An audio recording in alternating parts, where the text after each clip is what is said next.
Welcome to the show. My name is Charlton with Big C. This is Charlton and Big C Sports, coming to you worldwide on the Big C Sports Network, on the #1 network in the United States of America. And Big C Sports has been voted the #1 sports show in the universe, according to Big C. And them good old boys down south, I want to say bienvenidos to all of our listeners in Latin America, also across the pond, in London, England, as well as Paris, France. Of course, you good old boys in Canada. We love you in Africa, the Big C tribe. But there's no one we love more than the good old boys down south in the land of the free and the home of the brave on a beautiful June the 4th, 2020. Rondo Deportes, Big C. How's it going for you good old boys down south? Well, Charlton, the southern heat is rising down here. Had a little muggy day, but want to give our thoughts and thank yous to the first responders out there on the front lines of this COVID-19. As many people have lost perspective of our nurses, our doctors, our frontline paramedics who do an admirable job every day, Charlton. And also want to send out prayers and condolences to the Floyd family. They had a memorial service for George Floyd today in Minneapolis. A beautiful sight, but an unwanted sight. We want to also give our thoughts and prayers to everybody going through something, especially the Floyd family. I want to say today's show is sponsored by your Northern California Cadillac dealers, home of the all-new Cadillac Escalade, the standard of the world. And when you go by and test drive yours, tell them Charlton and Big C sent you, as well as a fleet of Cadillac cars. And anywhere around the world, just say Google or Alexa, play Big C Sports Podcast. You will hear from our sponsors. You will hear welcome to the show. I will introduce Big C as the Mystic, and he'll do his thing from 3,000 miles away. And I really appreciate the way things are growing with Big C Sports. You can follow Big C Sports on Xfinity, Comcast TV, Roku TV, Apple TV, Amazon Fire TV, and a lot of smart TVs all over the universe. But you better have a smart TV or you'll be sitting there looking at a still picture. Want to make sure we pay homage to our Veterans Crisis Hotline. They really are experienced in helping veterans, and everybody now, Big C, gets some help. Why is that so important to you? Well, Charlton, we should never think about our great veterans that served this country. And we have to realize that all nationalities of veterans have served this country, Charlton. But we think about 22 veterans a day are lost to this horrific disease called suicide. I know everybody has been focusing on COVID-19, but this pandemic of suicide, Charlton, has been around for decades, and we have not found a way as a nation to stem the tide of that. I know our government needs to do more. We give out the National Suicide Hotline number, Charlton, on all our shows. We give out the website, the text number also. But when veterans don't have access to electronic devices, Charlton, where they can contact people and be consoled by people, It's a troubling state here in what's supposed to be the richest country in the world. So anything we and anybody else out there can do to help those veterans get access to the National Suicide Prevention Hotline number is a great deed for an American citizen. Really love doing our part. 800-273-8255. That's 800-273-8255, or you can text 838-255. That's 838-255. If you're online, simply go to veteranscrisisline.net. That's veteranscrisisline.net, and you can get some help. That's what we're looking forward to doing. Love being a part of that. Also want to say very happy to be affiliated with Valley Homes Weekly TV on Dish TV, Direct TV, AT&T Uverse, TV 53, home of the San Francisco Giants. When you reach out to them, tell them Big C sent you. The goal is simple: recruit 100 real estate brokers, put their property listings on TV just like McDonald's does it. Car dealerships do it, sports teams do it, and real estate can do it too. Watch TV work for you. 800-772-8624. That's 800-772-8624. For those of you looking for opportunities in real estate, go to bigcsports.pacwm.com. That's bigcsports.pacwm.com and see opportunities there. Really appreciate it. Man, I've been loving the pause. You know, there's something called the reticular activating system. And when you see something that it reminds you, if you already own it, if you see a car that looks like yours, it's the reticular activating system. If you see a box of cereal that looks like the one you just ate, reticular activating system. You got a bowl of collard greens, you see a garden, reticular activating system. We have this great thing called the United States of America, the land of the free, the home of the brave, and all over the world, people are trying to figure out how can we all form a more perfect union. Big C, I think sometimes we got to go back to things that we have and see where it started. 1619 is not a year that most Americans know about. It's a notable date in our country's history. But those who are the most tiniest fraction of those who can tell you that 1776 is the year of our nation's birth. We all understand that. But what if, however, we were to tell you that the moment that the country really depends on defending contradictions first came into the role as late as 1619, and that was in August of 1619. That's when the ships arrived at Port Comfort from British colonies in Virginia, bearing a cargo of about 30 slaves from Africa, Big C, and their arrival inaugurated a barbaric system of chattel slavery. It came out to be Black Lives Matter, but it had a start, Big C, that would last for the next 250 years, and sometimes referred to as the country's original sin. But think about it. When you say Black Lives Matter, it had a start, and it started really in 1619. Big C, your thoughts? It started 401 years ago, Charlton, here in America, where Africans were brought to this country to be enslaved, Charlton, for their lifetime, to be profited off of somebody else, Charlton, to go out and do the labor and not be able to bear the fruits of it, Charlton, as they did in their native land. And as we think about the atrocities that continue to occur in this country, Charlton, that started in 1619, in August of 1619, and people think that slavery is indelible to the South, the southern part of the U.S., Charlton. Slavery in the United States started in the northern part of the United States. Virginia, to be exactly, was the first slave city in the United States. And when you think about it, New York was one of the largest slave trading posts in the United States. People think about the economics that come out of Wall Street nowadays, Charlton. Yeah. That's how Wall Street got its name. Wall Street got its name because that was the post where they sold slaves at. That's the wall where they lined up slaves to be sold. It became the economic center of America because slaves were traded for sugar and cotton on Wall Street. Yeah. And that's what made America so prominent financially. Yeah, oftentimes we got to look at how the root doesn't fall far from the tree. It's ironic that in 1927, Donald Trump's father was arrested at a Ku Klux Klan rally in New York City, of all places.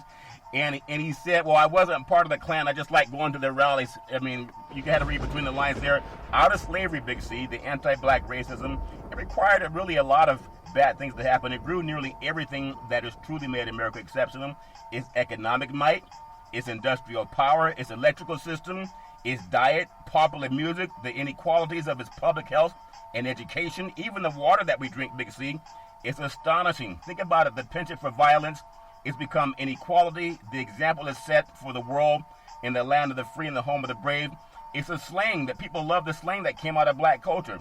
Its legal system, the endemic racial fears, the hatreds that continue to plague us to this day, where some people say Black Lives Matter. They go, no, all lives matter, but everybody knows there's been a big burden to bear, Big C. The seeds that were planted long before our official birth date in 1776, when the man known as our founders formally declared independence from Britain, Big C. Your thoughts? Well, Charlton, when you think about the things that you just mentioned, especially our incarceration system, our penal system, yeah, that was created after slavery, because when these people were free, you still needed to be able to find free labor. But if you could find a way to lock them up for whatever reason that you chose, Charlton, you could force them back into indentured services by having them work while they were prisoners. Yeah. You know, when we think about this pandemic that's going on in America right now, the COVID-19, Charlton, and the rampant search, Charlton, to find a vaccine for that. You know, they use laboratory mice, they use monkeys, they use pigs now, Charlton, to experiment on. Yeah. Who do you think that they experimented on back in the days of slavery? They used slave men and slave women. I know you've mentioned a lot about Tuskegee Institute. The Tuskegee experiment. Yeah. But even long before the Tuskegee experiment, Charlton, doctors in those days of slavery would experiment on slaves. They didn't experiment on animals. They wanted to find solutions for help, so they tortured slaves, Charlton, to find medical solutions in those days. So as we think about how this country has evolved, every step of this country involvement has been on the back and the bodies of slaves, Charlton. When you think about the economic rise in America, and the money that the slaves produced for those slave owners, and still today, if you look at how America is constructed, and you talk about it a lot in college sports, free labor. Yeah. That's what slavery was, free labor, where these colleges and coaches make millions upon millions of dollars. After slavery, there was a thing called sharecropping, Charlton. Yeah. When you think about sharecropping, that's what professional athletics is, sharecropping. And until Kurt Floyd challenged the Supreme Court, you didn't have a chance to move in sharecropping. You was owned by the owner of a team, Charlton, and that's who you had to work for your entire career, just like in sharecropping. You could never own the land outright.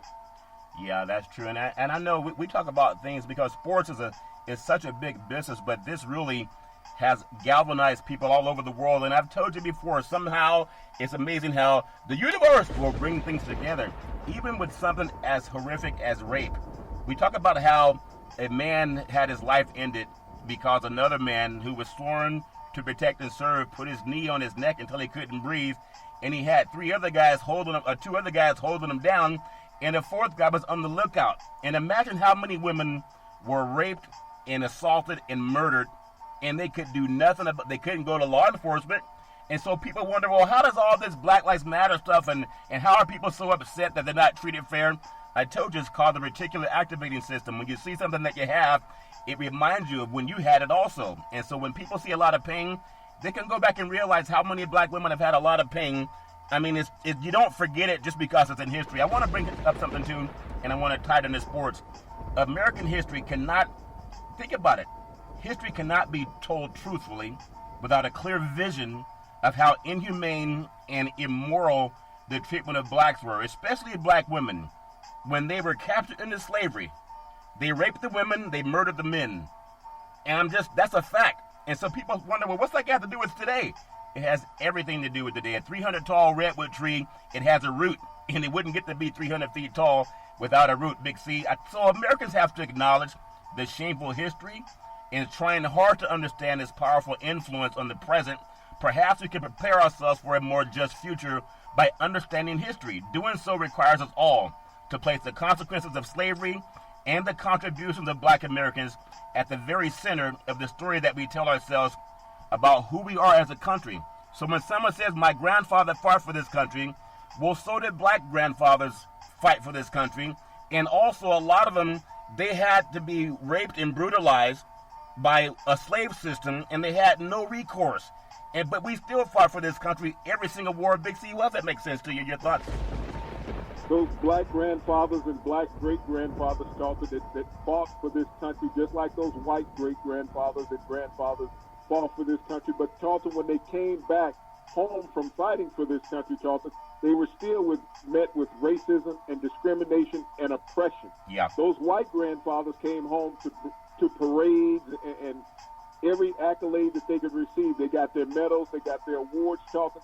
Those black grandfathers never got those awards. They never got those parades. And when they did receive awards, Charlton, it was generally after their death that they were awarded a medal. They did not get a chance to enjoy that experience during their lifetime. Those black grandfathers also, Charlton, did not get a chance to access the GI Bill. The government discriminated against them, would not give them the access to the GI Bill for education or for being able to buy proper housing. So if you want to say, and I know we've had a quarterback come out and said it, you know, he thinks about his grandfathers every time, you know, he sees the flag and hears the national anthem. I hearken for anybody who listens to this program and want to say that we use too much racial divide and racial rhetoric. Pull up the original national anthem of the United States. You can Google it, Wikipedia. Pull up the words, not the song. Pull up the original words to the national anthem of the United States and read what the rhetoric is in the original national anthem when it was written by Francis Scott Key of the United States. You know, ironically, Big C, when people do pull up the original American national anthem, they took some words out. Would you believe how nowadays they don't call people what they want to say to discourage people? They say the N-word because people who know what the N-word means, they know what the N-word means. But they also took it out of... The N-word is in the original national anthem. Exactly. Put those N's in the grave in the original national anthem. That's not us as a show saying it. That was Francis Scott Key writing this as the song to a nation. This was the song that represented America, saying that it was you should kill black people and put them in the grave. Yeah, and oftentimes, like I mentioned, through the Middle Passage, there were millions of people whose lives were lost, millions of African women that were raped by the colonial, what they call masters. There's only one master, that's God. But even God let things happen too. I want to just get to some things. We the people of the United States in order to form a more perfect union, establish justice, ensure domestic tranquility, provide for the common defense, promote the general welfare, and secure the blessings of liberty to ourselves and our prosperity. Do ordain and establish this Constitution for the United States of America. And through the Middle Passage, they didn't have that. I know things can progress. We have to form a more perfect union. But I just want to make sure, I think all people have to be part of our solution. And it's amazing. You got to go through a little pain. When I've heard of women who told me they've had childbirth, Big C. It's painful from what I hear. I've never had it given childbirth, thank God for that. But for the women who have, they only have it through natural birth or C-section. And both tend to be somewhat uncomfortable.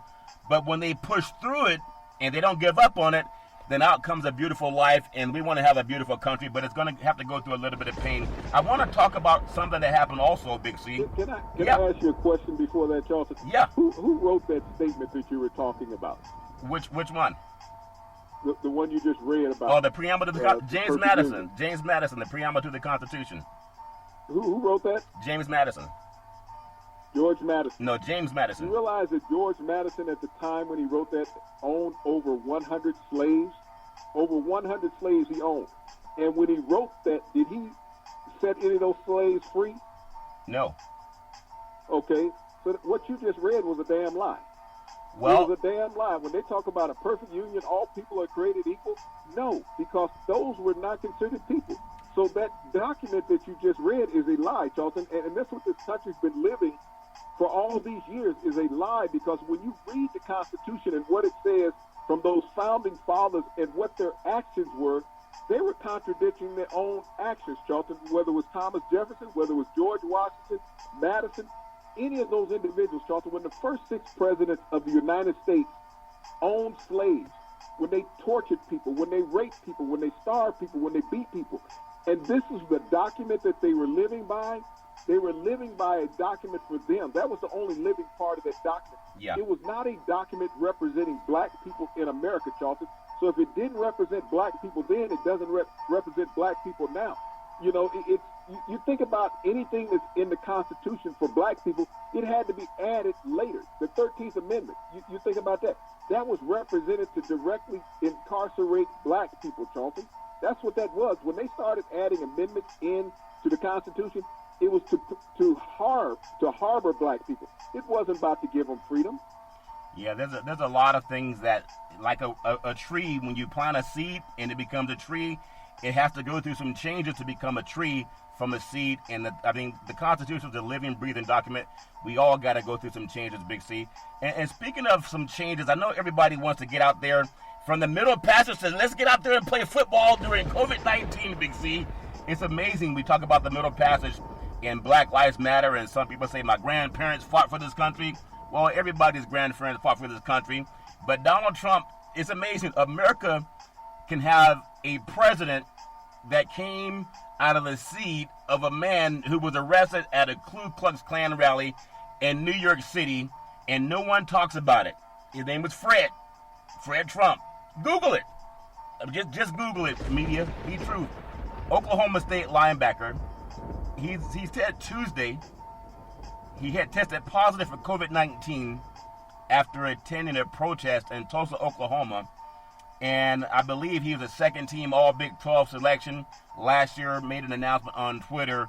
And again, I think we've come to the conclusion that the owners and the athletic director, they're not going to be on the field, but they are going to push athletes out there.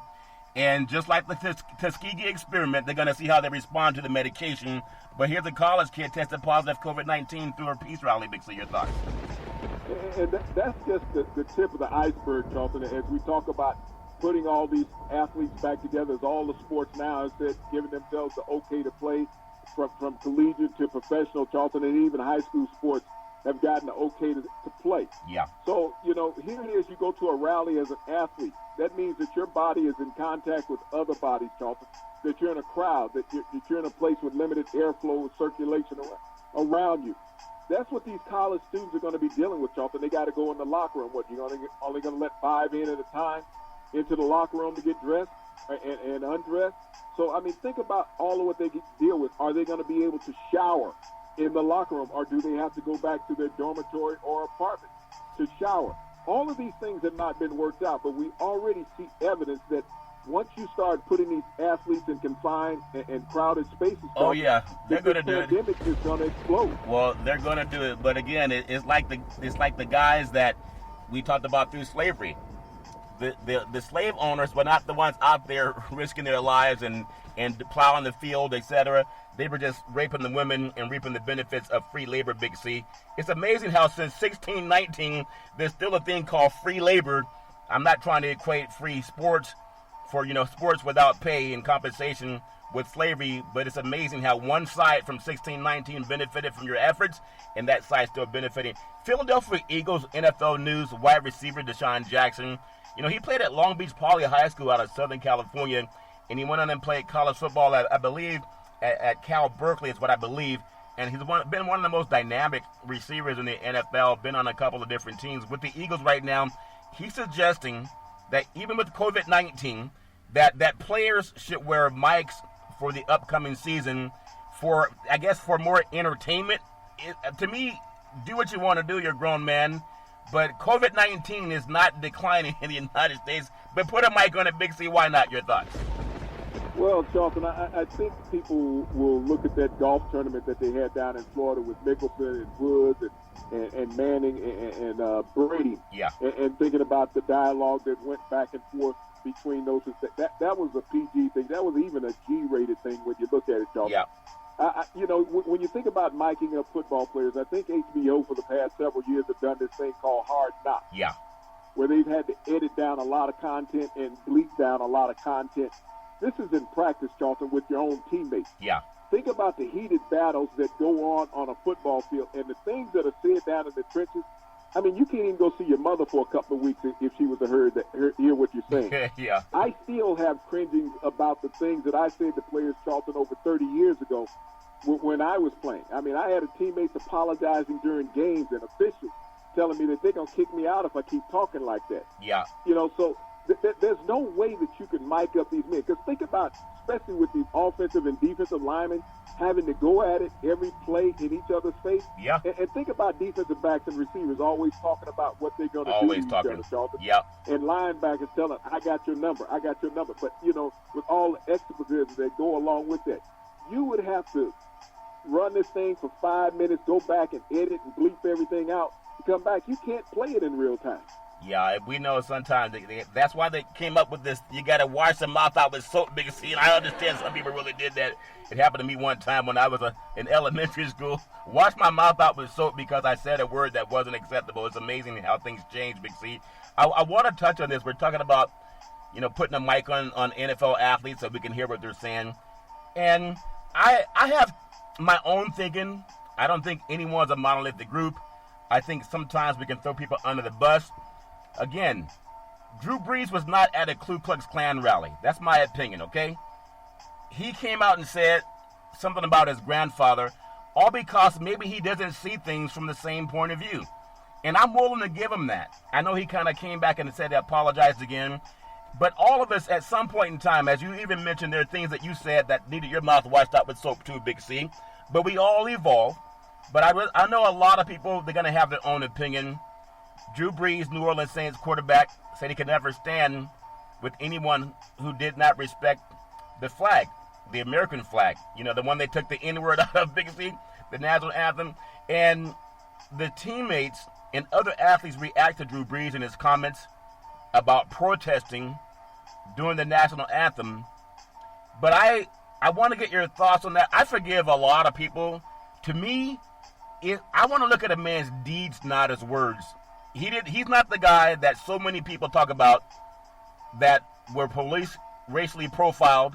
I heard an athlete on TV today, everybody would know, actually on the radio, saying how he lived in a nice neighborhood in Southern California, and he had 4 police cars outside of his house with guns drawn because they didn't believe that he lived in that neighborhood. Some people call the cops on a man that lived in a very exclusive neighborhood in Southern California. They were going to shoot him. Drew Brees didn't do that. Could he learn? Yes, he could learn. I just want to get your feel. Are people being too hard on Drew Brees? Or are your thoughts, Big C? Charlton, when did Colin Kaepernick take a knee? 4 years ago. 4 years ago. And so you're saying that for 4 years, Drew Brees has been devoid of what's going on in America. You live in New Orleans, one of the most harsh black cities in America, where black people have been oppressed by society and the police force down there, Charlton, for decades. And he's witnessed a lot of that since he's been there. You give out money, Charlton, does not make you a straight shooter. Just because you say, okay, I want to cleanse my soul by donating money to these charities. But when the mic is on, the true you will come out. Apologies are always something that people give after the fact, when they realize somebody heard what I said. They don't apologize before the fact. They apologize after the fact. And he laminated about it, Charlton, because he said what was genuine in his heart. The only thing that he cared about was what was occurring with his family, his grandparents, what they meant to him. Like he was the only one that had grandparents. You mentioned it at the beginning of the show. We've had black grandparents and black great-grandparents that have served in the military, that have been abused in the military, that did not get the rights that his grandparents got when they came back to America, Charlton, after serving in the military. Did he think about those grandparents, Charlton, when he said, I think about my grandparents? I don't give him a pass because he's a grown, salient man. He put thought into what he said, and he put thought into his apology also, Charlton. That's the thing about it is you can put thought into what you said, and you can put thought into your apology. But it didn't change his position on what he feels. Those were mere words about what he felt when he said it, and those were mere words on the apology. And I didn't see the empathy in his apology. You know, you want to apologize to your teammates, especially in the plight of what's going on in America now, Charlton. With the upheaval that's going on in America, and you come out and make it about you, a rich white man in America that's living in privilege, that is going to have the opportunity to do whatever you want, whether it's in New Orleans playing football or whether it's in a broadcast booth when you get tired of playing football. And you got to remember, Charlton, to the position that you got in holding all of these records in the NFL, you did that on the backs of black labor. You had black running backs. You had black receivers. You had black linemen blocking for you. Those receivers who got you all those record yards and touchdowns, they were black. And so when you sit there and make that type of emotional and verbal gesture, Charlton, you're downplaying the meaning of their lives and their family lives, Charlton. I want to ask your thoughts, and I mean, everybody has a right to their opinion. Nick Bosa, I guess he was up for Rookie of the Year, defensive lineman for the San Francisco 49ers, came out of Ohio State University, played high school football at St. Thomas Aquinas down in Florida, one of the dominant high school football programs in Florida. And there's a Richie Incognito. There's been so many people who's done much worse, and they've been accepted by their brethren, and they use the N-word. Okay, there's a guy with the guy for Buffalo Bills, Josh Allen. He came out of Central California, had a lot of that N-word enmity in his background, and people forgave him. They cleaned him up, put some lipstick on him, and said, hey, that's in his past. Drew Brees didn't do anything that horrific, and people forgave them. Maybe he misspoke. I don't say he misspoke. Maybe he could learn to be more sensitive and understanding, which I think he's going to come around to that.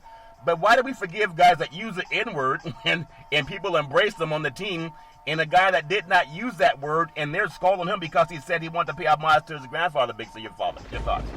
No, nobody who has used the N-word has been forgiven, Charlton. I mean, they dealt with the retribution that has come from that.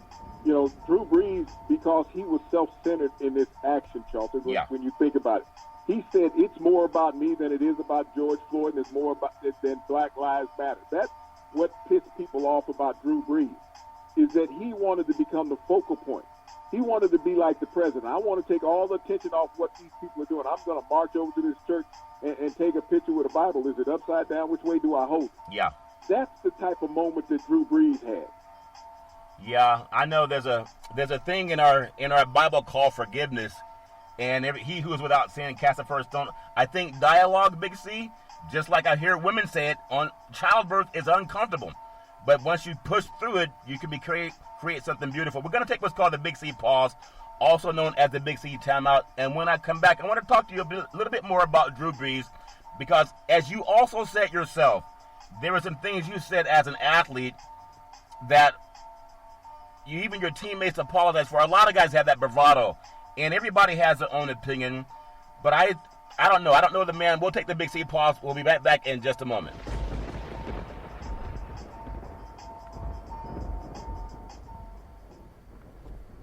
All right, we are back from the Big C Timeout, also known as the Big C Pause. You can follow Big C Sports 24 hours a day, 7 days a week on the #1 podcast network in the universe, iHeartRadio Podcast. You can follow Big C Sports on Apple Podcasts. You can follow Big C Sports on Google Podcasts. You can follow Big C Sports anywhere in the world. Just say Google or Alexa, play Big C Sports Podcast. You will hear from our sponsors. You will hear welcome to the show. I will introduce Big C as the Mystic, and he will do his thing from 3,000 miles away, and I really appreciate the way things are growing with Big C Sports. You can follow Big C Sports on Xfinity, Comcast TV, Roku TV, Apple TV, Amazon Fire TV, and a lot of smart TVs all over the universe, and I really appreciate the way things are growing with Big C Sports. I'm not trying to defend Drew Brees, but I've known men to do a lot worse than what Drew Brees did. And I think for any relationship, whether it's a husband and wife, boyfriend or girlfriend, or even friendship, words are powerful, words matter.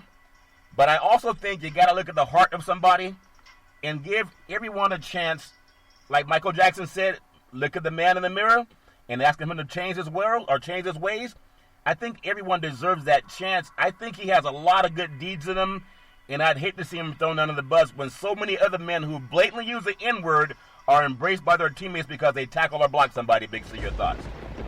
Well, Charlton, he really does have to answer to his teammate. And back to the point of the things that I said those things in the heat of a battle, not in the consciousness of an interview. I said those things because of the vitriol that was going on back and forth, and it wasn't just said to me. You've mentioned about childbirth. I've had to sit there during childbirth, Charlton, and some things that were said to me had me thinking about moving out of the house before she came back home, okay? Yeah. I was threatened, and I took it seriously, but I understood what it was. It was in the moment of the pain of the childbirth. Yeah. Drew Brees was sitting there cognitively thinking, Charlton. It wasn't like he was under pressure. It wasn't like anybody was slamming him to the turf. And I imagine during those times there's been some bad things said during the heat of a game. Yeah. But when you're sitting there and you're doing an interview and you're thinking out about what you're going to say, you're processing it, Charlton. There's a difference than just responding to something. It's just like when you're playing sports and somebody hits you illegally. What do? You jump back up off the ground trying to find the person. That's what you do. Yeah. You do that in sports because it's an instant reaction. But if they ask you to explain the situation in an interview after the game, you're thinking about it. You're not trying to attack the person. You're thinking about it. Well, I know we all have you don't have the time to react in live action. Yeah, we have our own thoughts about that. I've seen, I grew up around some Bloods and Crips. They did a lot worse things to each other than what Drew Brees said, but they can evolve and grow. That's just my opinion. I also want to ask you this because you're down south in a lot of all that stuff. I mean, it goes on all over the world. I really appreciate that the whole world. I told you sports will bring people together. The whole world is talking about this, sports and politics. Even people that are in news, they're talking about sports because it touches their hearts too.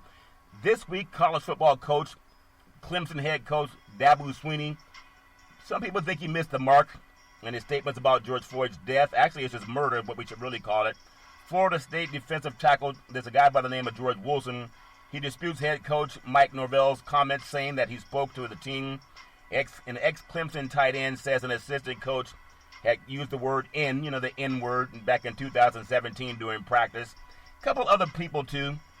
But I've heard that word so many times from black and white people. I'm immune to it because it doesn't represent me. And I just want to get your thoughts. Are they being too hard on Dabo Swinney? Do the needs of the good deeds outweigh the bad deeds? Basically, your thoughts? Well, Charlton, when you're in the position of these individuals of leadership, you just can't be callous about the comments that you make like Dabo Swinney was, and that's what people are getting on it. If you're not going to do it right, don't do it at all. Yeah. Then you save grace on all sides. Then you're not there as the whipping boy standing on the post. Yeah. You think about Norvell, the coach out of Florida State, when he goes out and makes the statement that he has sat down and talked with all his players. Now, what the hell we've been living in this pandemic with social distancing and the players can't be on campus? When did he have time to go visit with his players, Charlton, and have meetings? Yeah. He sent out a text, one of those uniform texts that went to everybody. Right. But you go into the media and saying this is what you have done. You're lying to the media to self-serve yourself. And then when you look at these other situations, Charlton, it happens all around. You got a coach using the N-word. That's not the first time he used it, Charlton. He's used it many a time. Yeah. And if it was allowed by Dabo Swinney for him to use that and not be disciplined, Charlton, you talk about mishandling on both fronts, on the George Floyd death, as well as an assistant coach, using the profanity to denigrate players by their race, Charlton. Yeah. You look at all of these situations. The tight end at Oregon State sending out racial texts with the N-word in it also, Charlton. So, I mean, this has been the voice of America. Yeah. And when people are saying, well, I don't understand, it's just like you talked about the prominent black athlete living in an affluent neighborhood in Southern California. Yeah. People calling the police on him because a black guy can't live here. This is what racism is in America. You can't live in our neighborhood. And when people say, well, I know the police, they do know them, Charlton, because they live in their neighborhood. They don't get stopped by them. They don't have a problem. So you think about those people in Southern California who call the police on this black athlete that lived in that neighborhood because he had the financial wherewithal and the education to live in that neighborhood, Charlton. He had a real estate agent to find him the house that he wanted. Yeah. And by doing that, you have law enforcement coming up to you. Why in the hell you think black people are angry? You can't even be comfortable and safe in your own home, just like Breonna Taylor, who was shot several weeks ago in Louisville, a black paramedic, because the police broke down the wrong door and they shot this black woman 8 times while she laid in her bed sleep, and shot her boyfriend up also, Charlton. Yeah. She was at home. Think about both the guy in Dallas a couple years ago where the police officer went to his apartment. He opens the door and she shoots him in his own apartment. So as black people, and they say, why are you people angry? Look at what we have to live through all the time. And one of the things that people are not aware of, Charlton, nationally, they do not keep statistics on police shootings. They don't keep a national database on it. So it's only compartmentalized in the compartment that you're on. They don't keep a national statistic on it. So you don't know the true numbers of black people that have been shot by police other than the ones you've seen on television. Yeah, I know I've been black all my life. I wouldn't rather be anything other than that. I love who I am. God made us all in the image we're supposed to be in. There's an NFL quarterback. Everybody knows him. I'm not saying he's part of the story that I talked about, but Seattle Seahawks, Russell Wilson, Super Bowl champion quarterback, and really been the prodigal player for the Seattle Seahawks since he arrived. And, I mean, he's done great on and off the field, has one of the most beautiful wives in the universe, and Sierra, and no matter how much money they have and how much fame and success they have for him and his wife, and there's some things that he mentioned, people can pull it up. He said, when you think about the idea, and I juxtapose this to Drew Brees, I think they both can sit down and break bread and have a better understanding. When you think about the idea of Black Lives Matter, they do. And Wilson says, speaking from his home in Southern California, the reality is he's a multi-millionaire. But as a black person, people are getting murdered on the street, people are getting shot down, and he understands that it's not like that for every other race. And in particular for the black community, he talks about his stepson and his daughter, how he talks to them, his own wife, things that they got to go through, just like you and I go through when we step outside. And so I think I would love to see all people share their experiences, because you could be the poorest black person on the planet or the wealthiest black person in the universe. And when we have systemic racism, it's a threat to all of us. Again, President Trump's father was at Ku Klux Klan rallies, arrested in 1927, yet his seat became the president of the United States of America, and people hate the Black Lives Matter movement. Big C, only in America. Your thoughts? Well, talking as we look at America, why is it always black people who have to ask for an opportunity to survive in this country? Why aren't we getting white America to stump for us for equality? Black people have always marched for equality, asked for equality. Yeah. And when you look at it, white people don't have to ask for equality. They have it all, Charlton.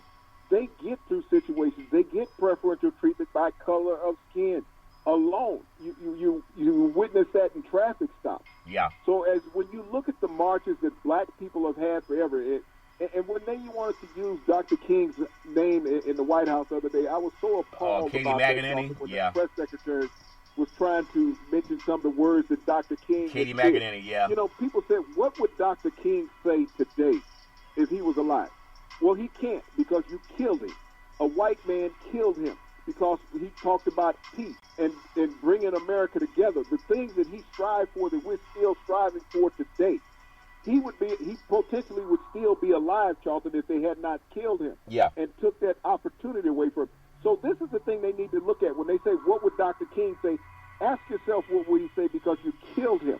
That's what you need to ask. If you had to let the man live, and he talked about peaceful protesting, Charlton, America didn't want peaceful protesting. No. That is the reason why they killed Dr. King. If you'd have wanted peaceful protesting, you'd have let the man stay alive. Yeah. But that was not what you wanted. You wanted confrontational protesting. And that's what they've gotten. And now that they've gotten the confrontational protesting, they don't know how to accept it. And especially now that you have more white confrontational protesters than you do black, they have really lost their mind. You know, ironically, I was watching a news program. I watch everything. There's a lady by the name of Laura Ingraham, and she really loves black men because she keeps talking about them. She told Kevin Durant and LeBron James to shut up and dribble, and she's defending Drew Brees. But she never said anything about Bill O'Reilly, who had sexual assault for raping women, and Fox kept him employed. I think they gave him a $32 million severance package. I wonder if she would have anything to say to Mr. O'Reilly or the women whose lives were destroyed by him. He's a white man, so she probably won't have anything to say. I'd love her to respond to that, because she was shutting up and dribbling when her colleagues were being assaulted by Bill O'Reilly. They work for the same company. What a joke of a person. NFL owners, Big C, they can all stand up. You think about this. And this is for Drew Brees, too, and everybody. I'm still trying to learn. I'm willing to say the wrong thing and the right thing and to atone and ask for forgiveness. I love what Bob Kraft did, the owner of the New England Patriots. He's been to 9 Super Bowls. He's won 6 championships. The New England Patriots, the owner, Bob Kraft, I would say the patriarch of NFL coaches on George Floyd's murder.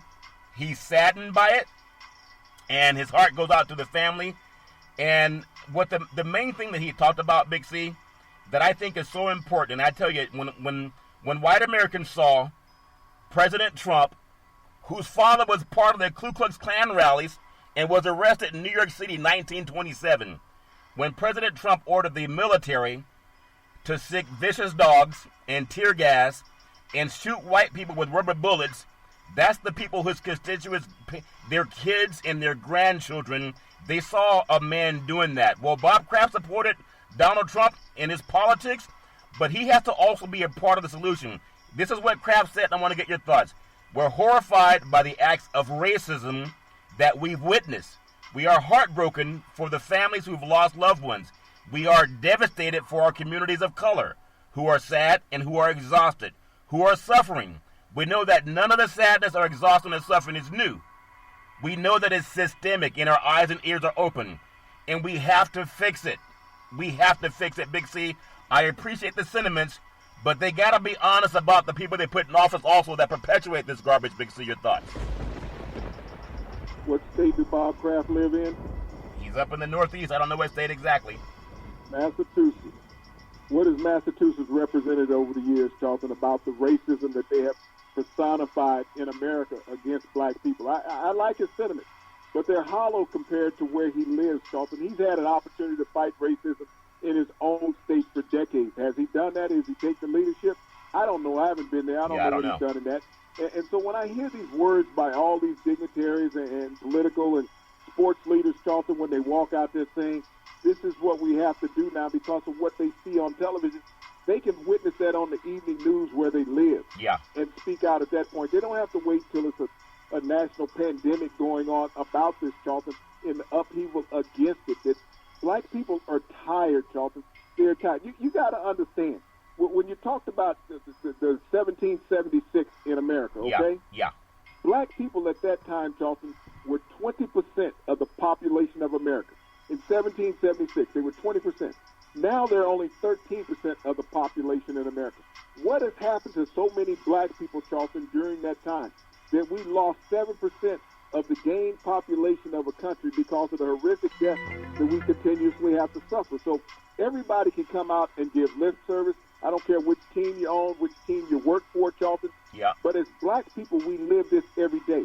We have said this for decades. My entire lifetime, Charlton, black people have said this. I've witnessed this. I've lived through the segregation, grew up in segregation, Charlton. I've dealt with the racial discrimination and oppression. I always remember a situation, Charlton, when I was young and I was riding my bike back home and I was stung in the neck by a bee. I was not aware that I was allergic to bees. Yeah. But when I got home, I was having a hard time breathing and my vision was blurry. And I told my mom, and she knew what was wrong. She lifted up my shirt and knew what was wrong. She asked me what was happening. I said, something hit me in the neck. She knew I had been stung because my older brother was there. We lived 4.5, 5 miles from the hospital. She gets in the car, puts me in the car. We're racing to the hospital. My sisters make the call to the hospital to let them know that we're on the way to meet us at the emergency door. As my mother goes to get on the freeway, and she runs through the stop sign to do that, we lived in a semi-rural area. A police officer gets behind a highway patrol, whatever he was, chases us all the way to the hospital. When we arrive at the hospital, they are right there at the door to put me on the gurney, Charlton, because I basically lost conscience. And my mother was telling me the story. The police officer was trying to handcuff my mother at the emergency room of the hospital as she's trying to save her son's life. The police officer was trying to arrest my mother, and the doctor had to stop him from doing this because he didn't care about the health of a black person, Charlton. He only cared about, he felt he was disrespected by a black person. That's how little they cared for black life when I was a kid, and that's how little they care for black life now. Well, I know that's a story that people can hear, and I'm sure at the same time we got to look at the fact that we made it through the grace of God, and we're still going to make it through because just like a doctor, we need now political doctors, we need educational doctors, systemic doctors in the criminal justice system. We need that. I mentioned that thing about Bob Kraft, and your mother did a great thing, Big C. I talked about Bob Kraft gave a great sentiment about being heartbroken about the murder of George Floyd and in praising thoughts and prayers to his family. But when you support a guy who spits vitriol, you got to look at that man in the mirror too. His deeds, not words. There's 4 former 4-star military generals that criticized Trump for his use of military force against U.S. citizens and their children and grandchildren with vicious dogs and tear gas. I know you talked about that moment of being rushed to the hospital, and the police was trying to give an arrest. Well, the same thing was happening against innocent protesters. Police are arresting innocent protesters, but this time they're white, and there are people coming to the rescue. And so I at least appreciate that we're seeing for the first time that people are starting to turn against the son whose father was arrested at a Ku Klux Klan rally named Fred Trump. Big C, your thoughts? Well, Charlton, it's just like with Drew Brees. You say you felt that he was better than that. You say that Robert Kraft, you appreciate what he said. But like I said, he lives in the Boston area, one of the most racially divided sections of our country. And when you look at the oppression of black people in that area, you go back and you look at the police abuses of black people in the Boston area, Charlton, it's very offensive. It's what we've seen on television, but we don't see it because they haven't put it on television, Charlton. So sometimes you got to clean up your own house a little bit before you go out and tell somebody else that their grass needs to be cut. Yeah, we all got to do this, good and bad people. And from sea to shining sea, Big C, I've seen them with my own 2 eyes. University of Missouri football team, they walked on campus yesterday for, I think it was 8 minutes and 48 seconds. And it was after that, I believe 62 of their players, they marched to the state capitol, and they did what we've all been telling everybody to do. Register to vote. If you don't vote now, do like Laura Ingraham, just shut up. Everybody has to get out and vote. You got to Google who you're voting for. You got to know their past. And if you don't do that, then you're falling on deaf ears, Big C. Your thoughts?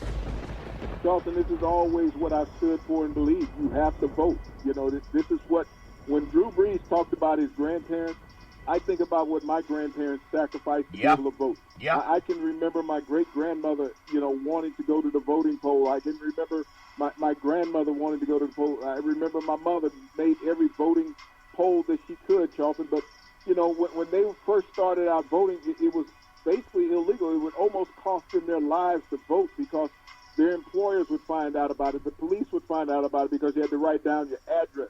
And so when I think about what all the elderly black people in this country sacrificed, Charlton, for us to have the right and the ability to vote in this day and age, we can vote, on absentee ballots. We can go to the voting poll, Charlton, and yet we feel that it is an inconvenience. But when we witness what we witness on television, that a lot of that is manifested from not voting. Yeah. That is the one way that you change the tide of anything in America.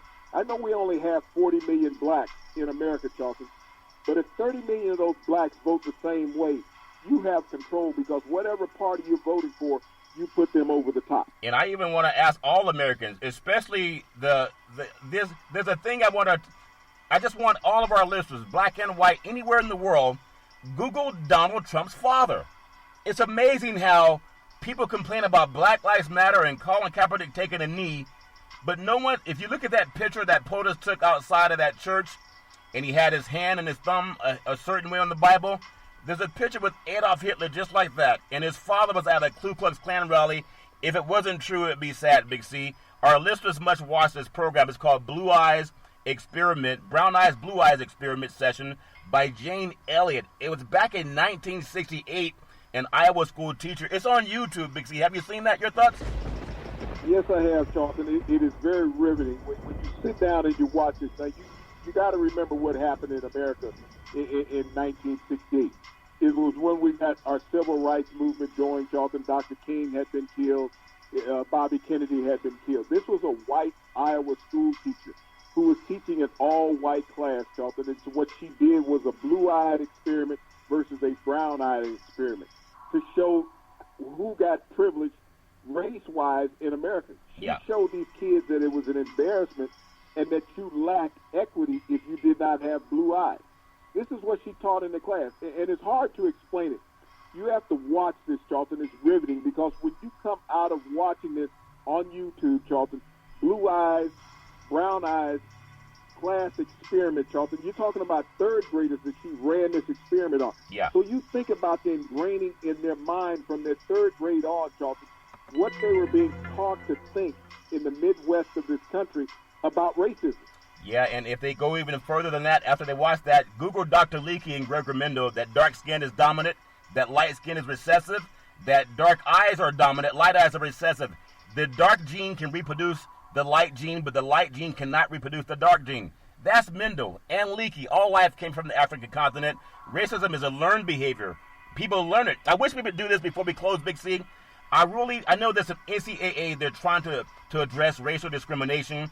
I wish they would give these kids that are going into kindergarten, give them an assignment, and to ask, when did they start learning about that experiment you brought up with the brown eyes, blue eyes, and they can find out who taught you to be racist. Was it your mother, your father, your grandparent? How about your aunt? How about your uncle?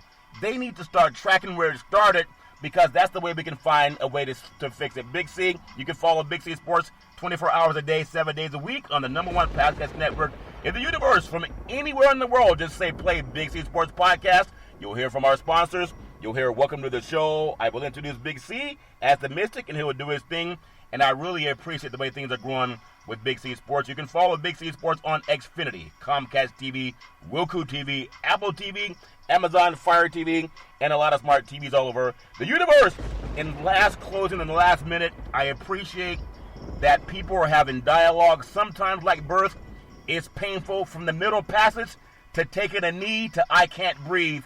We all can overcome when we talk Big C. Back in the day, there's a man by the name of Drew Boudini Brown. He was known as Muhammad Ali's right-hand man, and he would always tell Ali, with all you got to use, how can you lose? Rumble, young man, rumble. Big C, what are you looking forward to in the sports universe?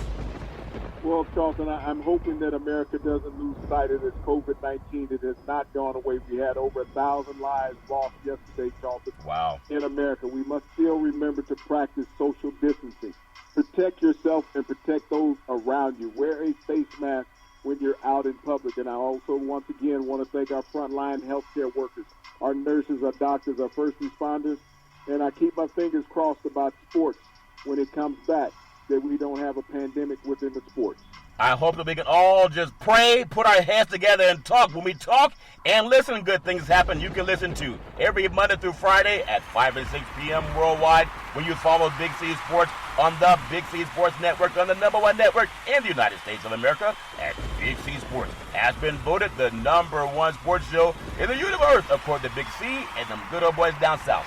As we always tell you, there's never, ever an excuse for domestic violence. If you know any man or woman going through that garbage, please pick up the phone and call 911, because no man or woman should ever have to go through that garbage on their own. And as we always tell you on every Big C Sports show, we thank you, we appreciate you, and we hope that you have a super fantastic day.